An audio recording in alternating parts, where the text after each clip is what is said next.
You're listening to a CNA podcast.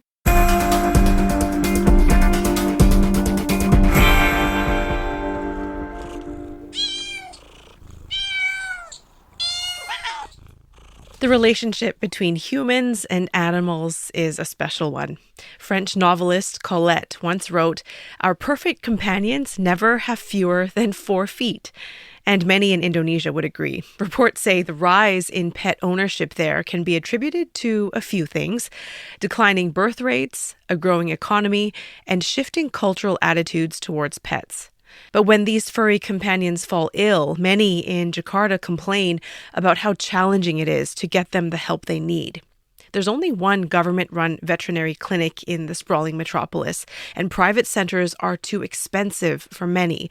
And that's why the government is rolling out a new initiative, mobile pet doctors. I'm Teresa Tang. CNA's Nivell Raya is the correspondent behind this story, and he's here today to tell us more about how this initiative would work.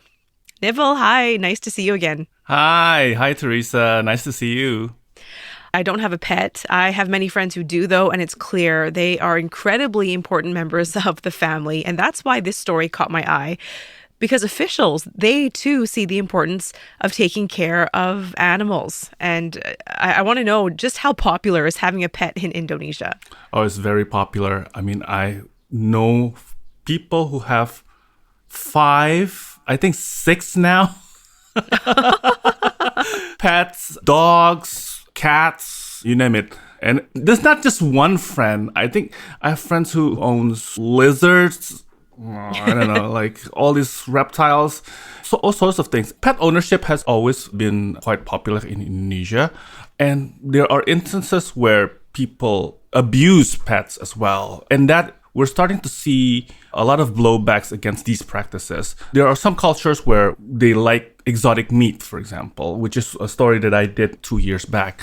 And now we're seeing more and more awareness that this is unacceptable, even for the community that practices this kind of culinary tradition. So I think we're seeing more and more awareness that you need to take care of the animals around you, which translates to more and more people becoming pet owners. And some people choosing to have pets instead of children. But like children, these animals can fall sick, they can fall ill.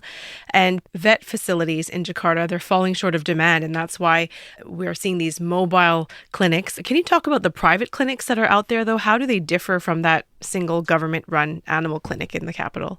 Well, these private clinics, like there's one near where I live. They're quite costly because they are for-profit clinics. So, for example, like if your animal falls sick in the middle of the night, of course they're going to charge more. They're going to charge a premium for their services. And their services are like twice or maybe even like 4 times what they cost in government-run clinics. Unfortunately, we only have one in Jakarta. And that's quite a hassle for people, especially for people who live further away, like on the fringes, on the northern side of Jakarta, because the clinics are located in the southern part of Jakarta, quite close to the border actually. So even for people who live downtown, it can be quite a hassle for them. And especially if you rely on public transportation, if you have to take the bus, for example. Of course, like you have to carry your pet inside a cage, so it's well protected. And if you're the elderly, imagine like traveling for 1 hour just to get to the clinic, and then we're having to wait another hour at the clinic and then going back, and suddenly 3 hours of your day is wasted.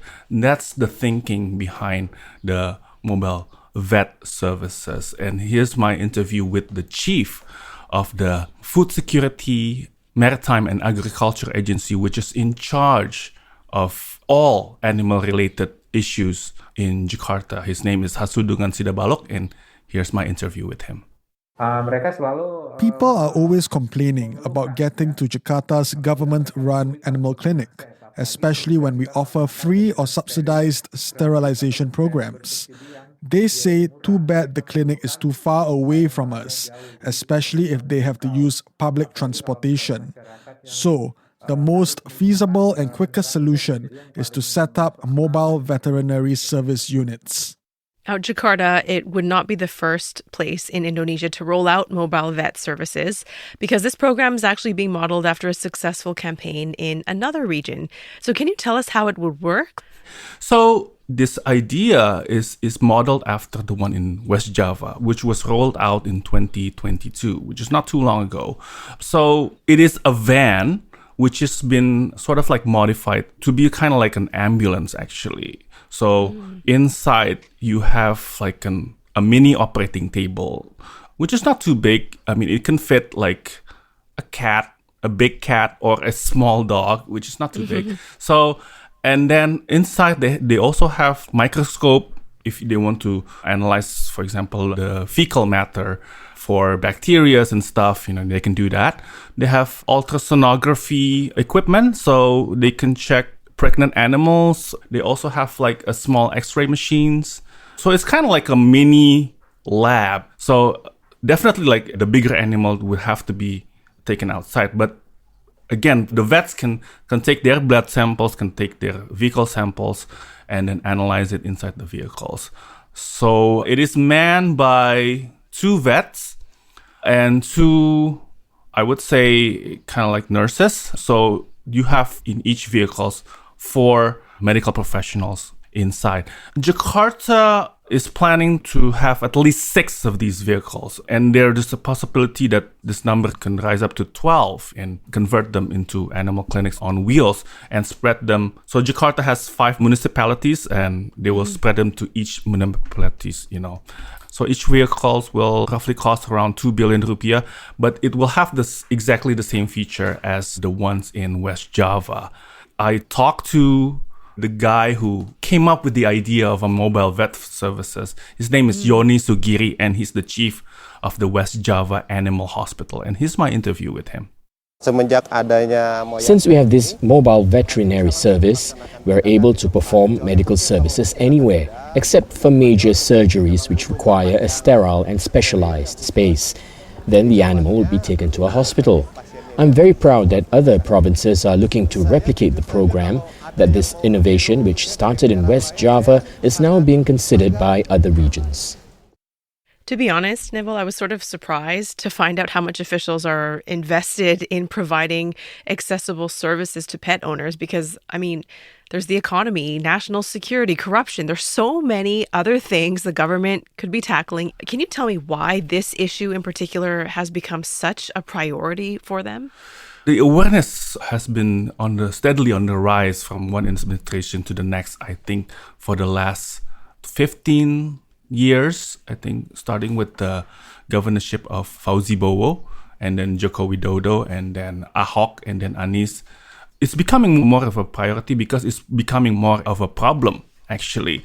There's an awareness that animal welfare is tied to human health as well, human welfare as well. For example, COVID, it started like an animal-to-animal transmitted disease. It becomes to animal-to-human disease, and it now becomes like a human-to-human disease. So a lot of transmittable disease started out as animal-to-animal disease. And also things like overpopulation, of course, like they also upset the natural balance of the surrounding ecosystem.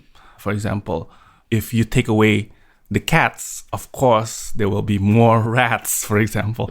Yeah, good point. And if there's too many cats, they will compete for the same resource and there will be fighting. The political will is starting to shift. So Jakarta is paying more and more attention. For example, there is now more and more vaccination drive. There is now more and more sterilization drive, which is for free, available for the people of Jakarta.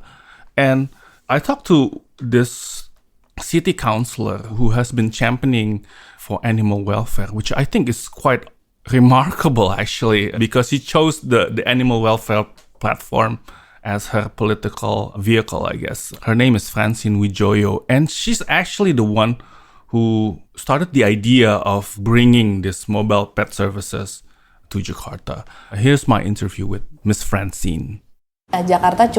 Jakarta is quite ahead in preventing cases of rabies because it routinely stages rabies vaccination drives, not just in Jakarta, but in the suburbs bordering Jakarta. Efforts to prevent rabies have been pretty good, but more can be done with the help of a mobile animal clinic. In addition to rabies vaccination, we also need to push for more sterilization to control the population of stray animals.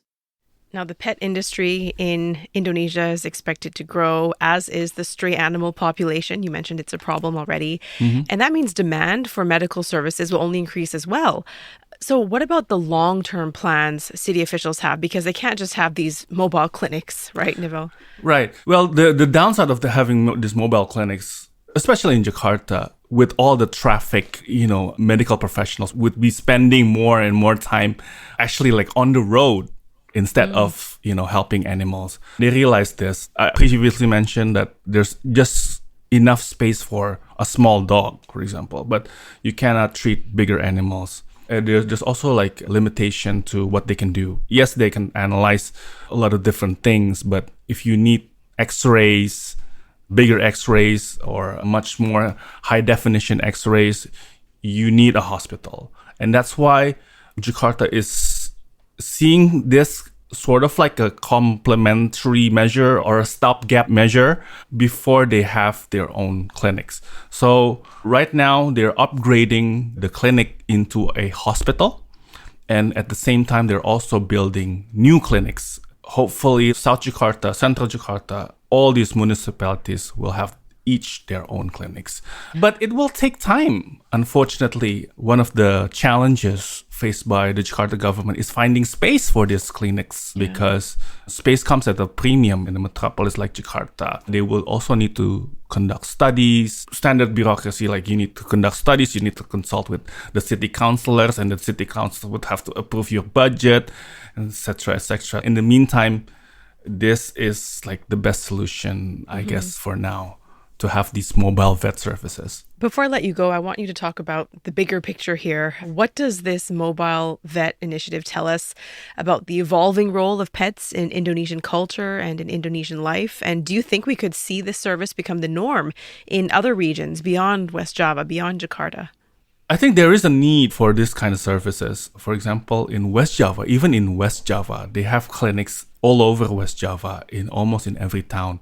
But even then, their services and their capacity particularly are very limited.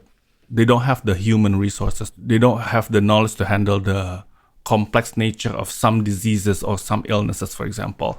Although I have to say, when I went to visit this mobile vet service in West Java in action, it's more geared towards like farm animals because in West Java, there's a lot of farms. They produce a lot of beef. They produce a lot of goat meat as well. They produce a lot of milk. These mobile vet services often goes to animal markets or even like farms and check the conditions of the animals there. I'm sure many farmers, many pet owners are really looking forward to this, and they've marked their calendars for the rollout of them next year. Thanks very much, Nivell. Yes, thank you so much, Teresa. Head to CNA.Asia and YouTube to find Nivell's reports, and you can also watch TV episodes of CNA Correspondent. They air every Wednesday night at 9:30 Singapore, Hong Kong time. You can head to our YouTube page if you miss those episodes on television.